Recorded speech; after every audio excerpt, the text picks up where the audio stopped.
Hello friends, welcome all of you to my YouTube channel एडिटू।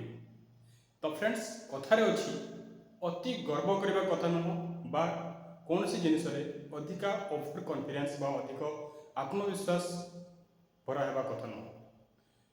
कहीं कथा कहली आपण मैंने समस्ते जानते एभली एक उदाहरण आज साजिଛନ୍ତି माननीय भिके पांड्यान जी कि होती ओडिशा राजनीतिर आज एक प्रमुख चेहरा। तेबे तांको विषय संपूर्ण आलोचना पूर्व प्रथम देखिदेबा एई वीडियोटी। My intent of joining politics was only to assist Naveen Babu, and now consciously I decide to withdraw myself from active politics.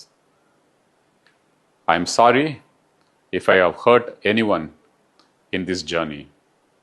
I am sorry if this campaign narrative against me has had a part to play with Biju Janata Dal's loss. I apologize to the entire Biju Parivar, including all the Karmis, for this. And my heartfelt gratitude to the lakhs and lakhs of Biju Parivar members whom I am associated with. आपण देखिले वीडियोटी तो एबे आपण माने समस्त बुझी सारथिबे यह कोन ठीक आपण माने ठीक बुझिचंती जे वर्तमान किछ समय पूर्व बीजेडी रो मंग धरितिबा जे कि भी कार्तिकेय पांड्यान से राज्य राजनीति तांकर राजनीति कैरियर अवसर नेले बोली घोषणा करिसंती। यार कारण कोन से जितेबेले बीजेडी एई इलेक्शन लड़ुतिला बीजेडी को तरफ से मंग धरथिले एवं सेही समय से एते गर्व परायण हेई बा एते ओवर कॉन्फिडेंस हेई एक बाइट देथिले बा मंतव्य देथिले जे आगामी दिन रे जदि एई इलेक्शन रे हमर मुख्यमंत्री नवीन पट्टनायक न जितुचंती एवं पुनर्बार मुख्यमंत्री भाव शपथ ग्रहण न करुचंती तेबे मु मोर राजनीतिक कैरियर छाड़देवी बा राजनीति छाड़देवी बोली से एक स्टेटमेंट देथिले। यापर आपण मैंने जानते जे राज्य राजनीति कौन होती एक बड़ 24 वर्षर शासन विरोध में सेंट्रल रे शासन करुवा बीजेपी व भारतीय जनता पार्टी गोटे बड़ उलटफेट कर देछि एंड भारतीय जनता पार्टी को आमर विपुल मात्रा ओडिशा रे विजय मिली एवं से विजु जनता दल को परास्त कर बीजेपी आगामी दिन में तार सरकार गठन करने को जाऊँगी।